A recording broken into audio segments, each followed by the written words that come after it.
ನಮಸ್ಕೃತ್ಯ ಗೀತಾ ತಾತ್ಪರ್ಯಮುಚ್ಯತೆ ಸ್ವಸ್ತ್ಯಸ್ತು ತತಾಂ. ಹರಿ ಓಂ.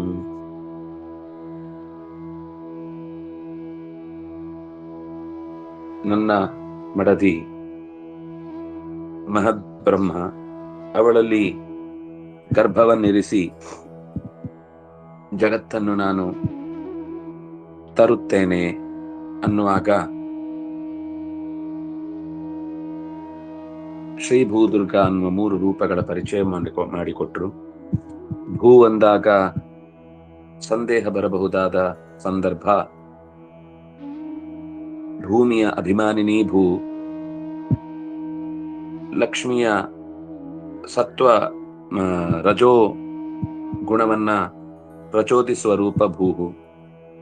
ಯಾವುದನ್ನ ಎಲ್ಲಿ ಸ್ವೀಕಾರ ಮಾಡಬೇಕು? ಧರಾದೇವಿ ಅಂತ ನಾವು ಹೇಳುವ ಭೂಮಿಯ ಅಭಿಮಾನಿನಿಯನ್ನ ಬೇರೆ ಅನ್ಯಜೀವ, ಅವಳಲ್ಲಿ ವಿಶೇಷವಾಗಿ ಆಶ್ರಯಿಸಿ ಅವಳನ್ನ ರಕ್ಷಿಸುವುದಕ್ಕಾಗಿ ಭಗವಂತನ ಮಡದಿಯು ಇರ್ತಾಳೆ.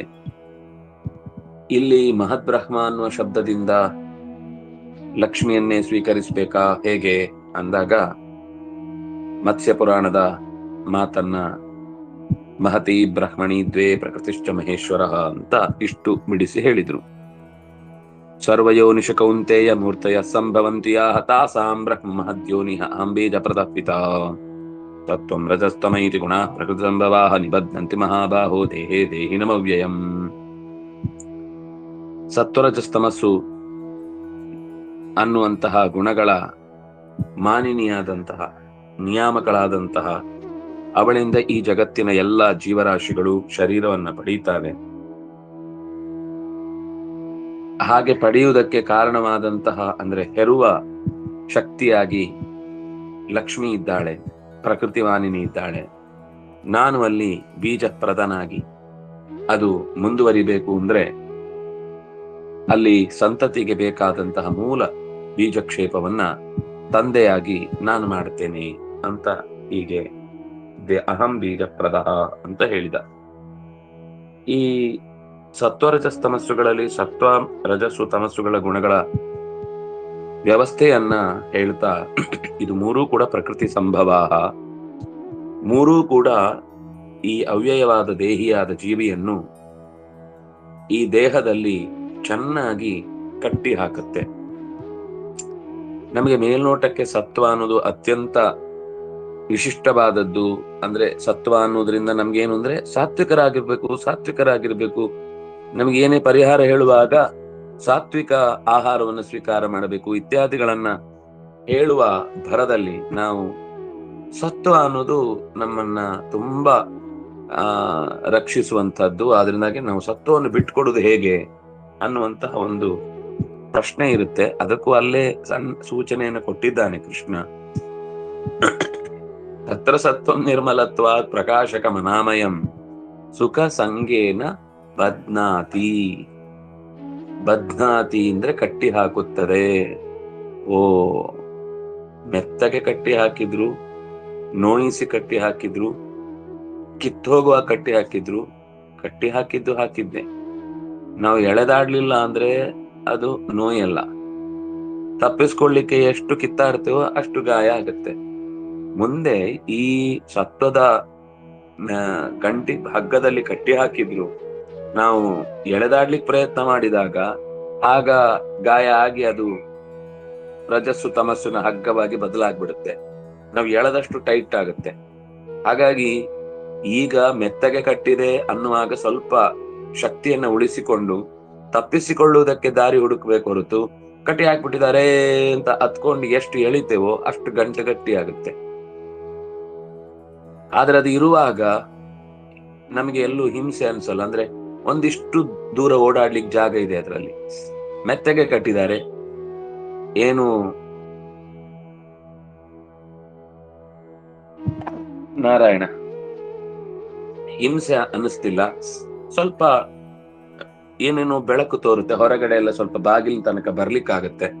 ಬಾಗಿಲಿಂದ ಹೊರಗೆ ಬರ್ಲಿಕ್ಕೆ ಆಗದೆ ಇರ್ಬೋದು, ಆದ್ರೆ ಬಾಗಿಲಿನ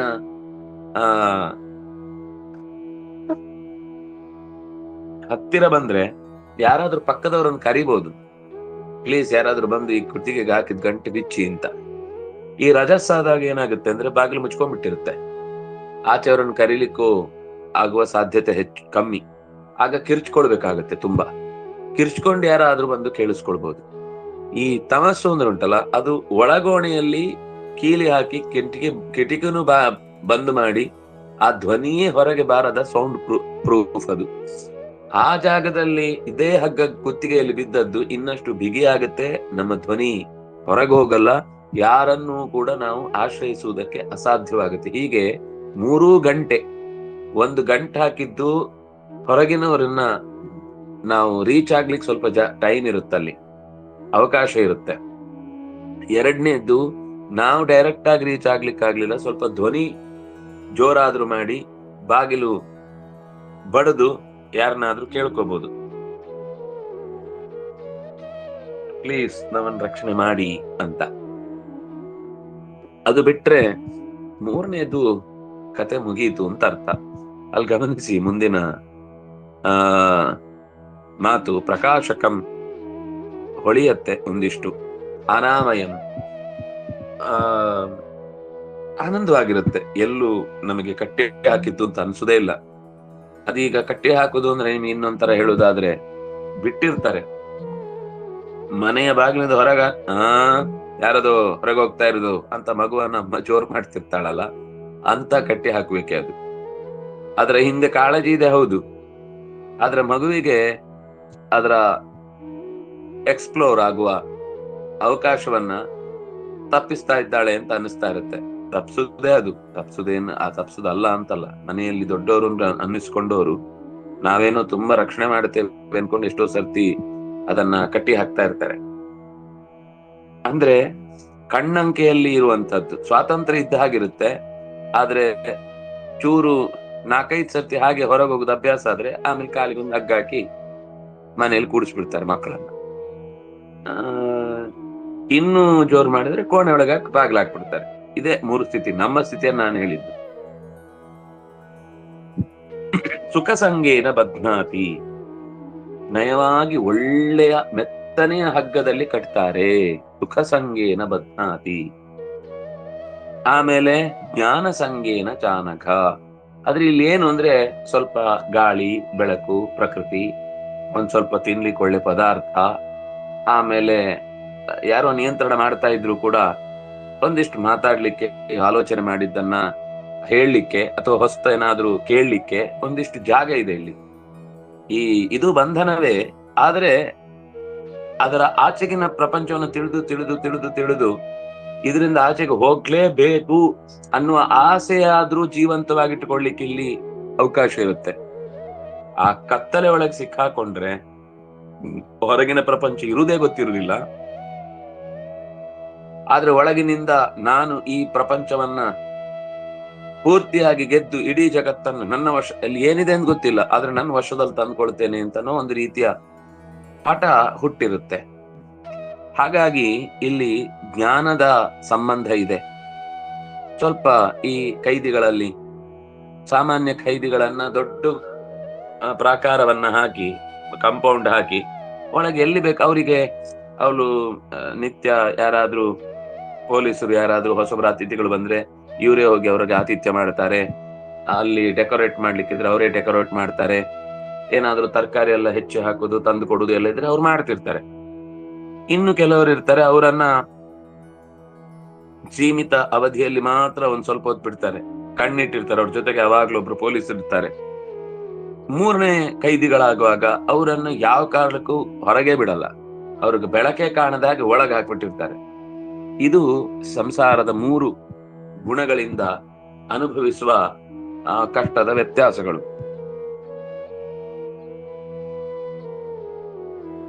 ಸುಖ ಸಂಗೇನ ಬಧ್ನಾತಿ ಜ್ಞಾನ ಸಂಗೇನ ಚಾನಕ. ಓ ಅನಘ, ಇದು ನಮ್ಮನ್ನ ಆನಂದವನ್ನೂ ಕೊಟ್ಟು, ಸ್ವಲ್ಪ ಜ್ಞಾನವನ್ನೂ ಇತ್ತು, ಬೆಳಕನ್ನೂ ಕೊಟ್ಟು, ಸ್ವಲ್ಪ ವಿಶ್ರಾಂತಿದಾಯಕವಾದ ದೈಹಿಕವಾದ ಸಮಸ್ಯೆಗಳನ್ನೂ ಹೊರಗಿಟ್ಟು, ನಿರ್ಮಲವಾದ ಸದ್ಯದ ಪರಿಸ್ಥಿತಿಯಲ್ಲಿ ಯಾವುದೇ ರೀತಿಯಾದ ಏರಿಳಿತಗಳಿಲ್ಲದ ಸಮಾಧಾನದ ಗಂಟನ್ನ ಸತ್ವ ಹಾಕತ್ತೆ. ರಜೋರಾಗಾತ್ಮಕಂ ವಿದ್ಧಿ ತೃಷ್ಣಾ ಸಂಗ ಸಮುದ್ಭವಂ ತನ್ನಿಬಧ್ನಾತಿ ಕೌಂತೆಯ ಕರ್ಮಸಂಗೇನ ದೇಹಿನಂ ಬಧ್ನಾತಿ. ಸ್ವಲ್ಪ ಶಬ್ದದ ವಿಶೇಷತೆ ನೀವು ಗಮನಿಸಿದ್ರೆ ತನ್ನಿಬಧ್ನಾತಿ, ಅಲ್ಲಿ ಬಧ್ನಾತಿ ಇತ್ತು, ಇಲ್ಲಿ ನಿಬಧ್ನಾತಿ ಆಯಿತು. ಈ ರಜಸ್ಸು ಏನು ಅಂದ್ರೆ ರಾಗಾತ್ಮಕಂ, ಸೆಳೆತ. ಅದು ಯಾವ ತರದ್ದು ಆಗಿರ್ಬೋದು. ಕೇವಲ ದುಡ್ಡು ಕೊಡ್ತಾನೆ ಅನ್ನೋದಕ್ಕೆ ಸೆಳೆತ ಇರ್ಬೋದು, ಅಥವಾ ಯಾವುದೋ ಮಾದಕ ಪದಾರ್ಥ ಕೊಡ್ತಾನೆ ಅನ್ನೋದಕ್ಕೆ ಸೆಳೆತ ಇರ್ಬೋದು, ಅಥವಾ ತನ್ನ ಕಲೆಯನ್ನ ಪ್ರೋತ್ಸಾಹಿಸ್ತಾನೆ, ನನಗೆ ಅವಕಾಶಗಳನ್ನು ಕೊಡಿಸ್ತಾನೆ ಅನ್ನೋ ಸೆಳೆತ ಇರ್ಬೋದು.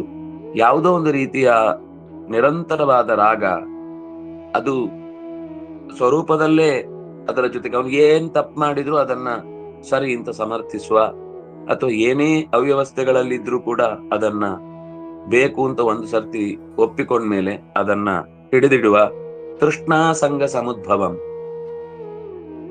ಇಷ್ಟು ಯಾಕಾಗತ್ತೆ ಅಂದ್ರೆ ಈ ರಜಸ್ಸು, ತೃಷ್ಣ ಅಂದ್ರೆ ಒಳಗೊಂದು ಸಹಜವಾದ ರಜಸ್ಸಿನ ಹಪಹಪಿಕೆ ಇರುತ್ತೆ. ತೃಷ್ಣ ಅಂದ್ರೆ ಇನ್ನೂ ತೃಷೆ, ತೃಷ್ಣ ಅನ್ನೋದನ್ನ ಅತಿ ಆಸೆ ಅಂತ ಇಟ್ಕೊಳ್ಳಿ ಸ್ವಲ್ಪ. ತೃಷ್ಣಾ ಸಂಗ ಸಮುದ್ಭವಂ, ಈ ಅತಿಯಾದ ಬೇಕು ಅನ್ನುವ ಒಳಗಿನ ಬಯಕೆ ಎಲ್ಲದರ ಜೊತೆಗೆ ಅಂಟುವಂತೆ ಮಾಡಿ ಅದರಲ್ಲಿ ಸೆಳೆತವನ್ನು ಹುಟ್ಟು ಹಾಕುತ್ತೆ. ಬೇಕು, ಆಮೇಲೆ ಅದು ಇಲ್ದೇ ಇದ್ರೆ ಆಗಲ್ಲ. ಈ ಬೇಕು ಅನ್ನೋದು ತೃಷ್ಣ, ರಾಗ ಅಂದ ಅದು ಇಲ್ದೇ ಇದ್ರೆ ಬದುಕ್ಲಿಕ್ಕೆ ಸಾಧ್ಯ ಇಲ್ಲ. ಅದನ್ನ ಇನ್ನೂ ಸ್ವಲ್ಪ ಗಾಢವಾಗಿ ಹೇಳಿದ್ರೆ ಮೋಹ ಆಗುತ್ತೆ.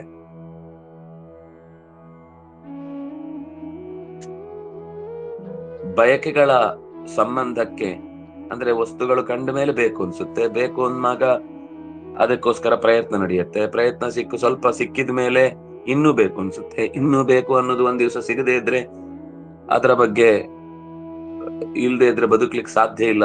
ಈ ಏನಂತಾರೆ, ಅಮಲು ಪದಾರ್ಥಗಳನ್ನೆಲ್ಲ ಅವರು ಹೀಗೇನೆ ಅಭ್ಯಾಸ ಮಾಡಿಸೋದು. ಸುಮ್ನೆ ಅದನ್ನ ಒಂದ್ಸರ್ತಿ ನೋಡಿ, ಅದರದ್ದು ನೀವು ಅಭ್ಯಾಸ ಒಂದ್ಸರ್ತಿ ನಿಮ್ಗೆ ಗೊತ್ತಾಯ್ತು ಅಂದ್ರೆ ಆಮೇಲೆ ನೀವೇ ಅದು ಮತ್ತೆ ಮತ್ತೆ ಬೇಕು ಅಂತ ಹಠ ಮಾಡ್ತೀರಿ ಅನ್ನುವ ರೀತಿ ಅವ್ರಿಗೆ ಅದರ ಆಸೆಯನ್ನು ಹುಟ್ಟಿಸ್ತಾರೆ. ಆಮೇಲೆ ಕರ್ಮ ಸಂಗೇನ ದೇಹಿನಂ, ನಿರಂತರ ಚಟುವಟಿಕೆಯಲ್ಲಿ ತೊಡಗುವಂತೆ ಮಾಡುತ್ತದೆ. ಅವನಿಗೆ ಸುಮ್ನೆ ಕೂಡ್ಲಿಕ್ಕೆ ಆಗುದಿಲ್ಲ. ಆದ್ರೆ ಸುಮ್ನೆ ಕೂಡದೇ ಇರುವುದರ ಪರಿಣಾಮ ಏನು ಅಂದ್ರೆ ಏನೇನೋ ಮಾಡಿ ಅದರಿಂದ ಬೇಡವಾದನ್ನ ಅಂಟಿಸಿಕೊಂಡು ಬರ್ತಾನೆ. ಕೆಲವೊಂದು ಸಂದರ್ಭದಲ್ಲಿ ಏನು ಮಾಡದೇ ಇರುವುದು ಅವನ ಆರೋಗ್ಯಕ್ಕೆ ಕ್ಷೇಮ. ಆದ್ರೆ ಇವನಿಗೆ ಎಷ್ಟು ತೊಂದರೆ ಆದ್ರೂ ಈ ಚಟುವಟಿಕೆ ಇಲ್ಲದೆ ಬದುಕುವುದು ತುಂಬಾ ಕಷ್ಟ ಆಗುತ್ತೆ. ಅಂತಹ ಕರ್ಮ ಸಂಘದಿಂದ, ಕರ್ಮ ಅಂದ್ರೆ ಇಲ್ಲಿ ಗಂಟು ಬೀಳುವ ಕರ್ಮ.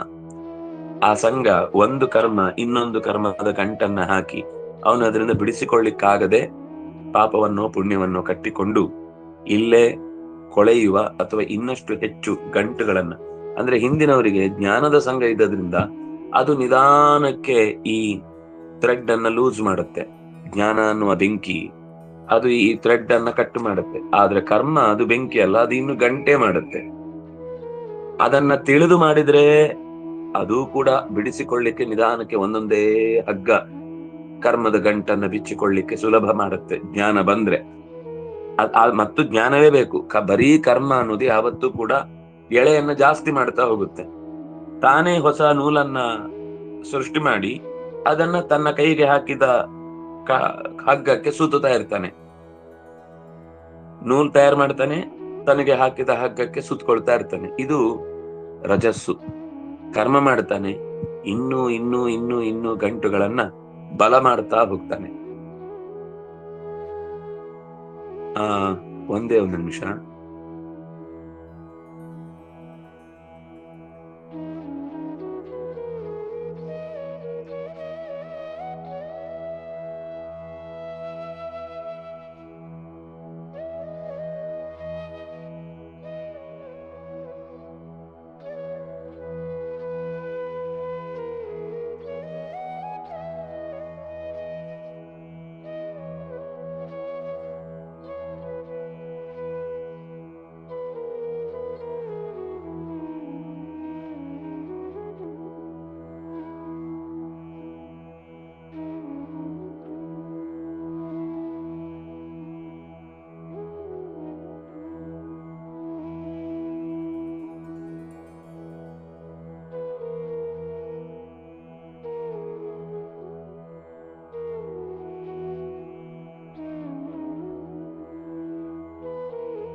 ರಜೋರಾಗಾತ್ಮಕಂ ವಿದ್ಧಿ ಅಂತ ವಿದ್ಧಿ ಅಂತ ಇಷ್ಟು ಎಚ್ಚರ ಕೊಟ್ಟು ಕೃಷ್ಣ ಹೇಳಿದ್ದೇನು ಅಂದ್ರೆ, ತೃಷ್ಣಾಸಂಗ ಸಮುದ್ಭವಂ, ಇದು ಹೇಗಿರುತ್ತೆ ಅಂತ ನೀನು ಸರಿಯಾಗಿ ಗಮನ ಇಟ್ಟು ಯಾವುದು ಮತ್ತೆ ಮತ್ತೆ ಕರ್ಮದಲ್ಲಿ ಸಿಕ್ಕಿಸುತ್ತೋ, ಯಾವುದು ಆಸೆಗಳ ಬೆನ್ನನ್ನ ಒಂದು ಮುಗಿಯಿತು ಅನ್ನುವಾಗ ಇನ್ನೊಂದು ಹುಟ್ಟಿರುತ್ತೆ, ಅದು ಮುಗಿಯಿತು ಅಂದ್ರೆ ಮತ್ತೊಂದು ಬಂದಿರುತ್ತೆ, ಇದು ಕೊನೆಗೆ ಎಂಡೇ ಇಲ್ಲ ಅನ್ನುವ ಹಾಗೆ ಅದೇ ನಿತರಾಂ ಬಧ್ನಾತಿ. ಒಂದಾಯ್ತು ಅಂದ್ರೆ ಇನ್ನೊಂದರಿಂದ, ಇನ್ನೊಂದಾಯ್ತು ಅಂದ್ರೆ ಮತ್ತೊಂದರಿಂದ, ಈ ಗಂಟು ಹಾಕ್ತಾ ಹಾಕ್ತಾ ಹಾಕ್ತಾ ಗಂಟು ದೊಡ್ಡದಾದಾಗ ಅದನ್ನ ಬಿಡಿಸುವುದು ತುಂಬಾ ಕಷ್ಟ ಆಗತ್ತೆ. ಸಣ್ಣ ಗಂಟಿದ್ರೆ ನೀವು ಈಗ ಈ ಸತ್ವದ ಗಂಟು ಹೇಗಂದ್ರೆ ಎಳೆ ಗಂಟು, ನೀವು ಅದನ್ನ ಹೀಗೆ ಹೇಳಿದ್ರೆ ಬಿಚ್ಕೊಂಡ್ಬಿಡುತ್ತೆ. ರಜಸ್ಸಿನ ಗಂಟ ಹಾಗಲ್ಲ, ಅದು ನಾಟು ಎರಡನ್ನು ನೀವು ಎಳೆಯದೆ ಸುಮ್ನೆ 2 ಸರ್ತಿ ಹೀಗೆ ಎಳೆದು ಹಾಕಿದ್ರೆ ಹೇಗೋ ಹಾಗೆ. ಮುಂದಿನದ್ದು ಅದ್ರ ಮೇಲೆ ಮೇಲೆ ಮೇಲೆ ಮೇಲೆ ಮೇಲೆ ಅದು ಇದೇ ರಜಸ್ಸೆ. ಈ ಗಂಟು ಜಾಸ್ತಿ ಆದಾಗ ತಮಸ್ಸಾಗ್ಬಿಡುತ್ತೆ. ಅದನ್ನ ಮತ್ತೆ ಮುಂದೆ ಹೇಳ್ತಾರೆ, ತೃಷ್ಣಾ ಸಂಗಯೋಹೋ ಸಮುದ್ಭವಂ. ತೃಷ್ಣ ಮತ್ತು ಸಂಘ, ನಾನು ತೃಷ್ಣಾ ಸಂಘ ಸಮುದ್ಭವಂ ಅಂದಾಗ ಬಯಕೆಗಳಿಗೆ ಅಂಟಿಕೊಂಡು ಹುಟ್ಟಿದ್ದು ಅಂತ ಯೋಚನೆ ಮಾಡಿದೆ. ಆಚಾರ್ಯರು ಅದನ್ನ ಇನ್ನೂ ಹೆಚ್ಚು ಬಿಡಿಸಿ ಹೇಳ್ತಾ ಇದ್ದಾರೆ. ಅದು ಹೆಚ್ಚು ಸಮರ್ಪಕವಾದದ್ದು. ತೃಷ್ಣ ಅನ್ನೋದು ಒಂದು, ಸಂಘ ಅನ್ನೋದು ಇನ್ನೊಂದು. ತೃಷ್ಣ ಅಂದ್ರೆ ನಮ್ಗೆ ಅಪೇಕ್ಷೆಯಾಗಿ ಒಂದರ ಹುಡ್ಕೊಂಡು ಹೋಗುದು. ಸಂಘ ಅಂದ್ರೆ ತಾನಾಗಿ ಯಾರದ್ದೋ ಒಬ್ಬರ ಜೊತೆಗೆ ಭೇಟಿ ಆದಾಗ ಅವರಿಂದ ಕಂಡುಕೊಂಡ ಲಾಭಕ್ಕಾಗಿ ಈ ಒಂದು, ಅದು ವ್ಯಕ್ತಿ ಆಗ್ಬೇಕಾಗಿಲ್ಲ, ವಸ್ತು ಕೂಡ ಕಣ್ಣಿಗೆ ಕಾಣಿಸಿದ ಮೇಲೆ. ಈಗ ಕೆಲವರಿಗೆ ಸುಮ್ನೆ ಇದ್ರೆ ಏನು ಕೇಳಲ್ಲ, ಯಾರಾದ್ರೂ ಕಾಫಿ ಕುಡಿತಾ ಇದ್ದಾರೆ ಅಂದ್ರೆ ನಮಗೂ ಕುಡಿಬೇಕು ಅನ್ಸುತ್ತೆ. ಅದ್ರ ಪಾಡಿಗೆ ಇವ್ರೇನ್ ಅದ್ರ ಹೋಗಿ ಕೇಳಿದ್ದಲ್ಲ, ಆದ್ರೆ ಅದು ನಮ್ಮ ಕಣ್ಣ ಮುಂದೆ ಆಚೆ ಈಚೆ ಎಲ್ಲೋ ಒಂದ್ ಕಡೆ ಇರುತ್ತೆ. ಅದು ಈ ಸಂಘವನ್ನ ಉಂಟು ಮಾಡಿದ್ರೆ, ತಯೋಹೋ ಕಾರಣಂ, ಅವುಗಳ ಕಾರಣದಿಂದಾಗಿ ರಜಸ್ಸು ಅನ್ನುವುದು ಇನ್ನೂ ಇನ್ನೂ ಹೆಚ್ಚು ಗಂಟನ್ನ ಗಟ್ಟಿ ಮಾಡುತ್ತೆ. ನಿಬಧ್ನಾತಿ. ತಮಸ್ತ್ವಜ್ಞಾನಜಂ ವಿದ್ಧಿ ಮೋಹನಂ ಸರ್ವದೇಹಿನಾಂ ಪ್ರಮಾದಾಲಸ್ಯ ನಿದ್ರಾಭಿ ತನ್ನಿಬಧ್ನಾತಿ ಭಾರತ ಅಂತ ಮುಂದಿನ ಶ್ಲೋಕ ಸ್ವಲ್ಪ ಹೆಚ್ಚು ವಿವರ ಕೊಡಬೇಕಾಗತ್ತೆ. ನಾಳೆ ಇಲ್ಲ, ನಾಳಿದ್ದು ಇಲ್ಲ, ನಾಳಿದ್ದು ಅದರ ಚಿಂತನೆಯನ್ನು ನಡೆಸೋಣ. ಇವತ್ತು ಇಷ್ಟು ಸಾಕು. ಶ್ರೀ ಹರಿಪ್ರಿಯತಾಂ ಶ್ರೀಕೃಷ್ಣ ಅರ್ಪಣಮಸ್ತು.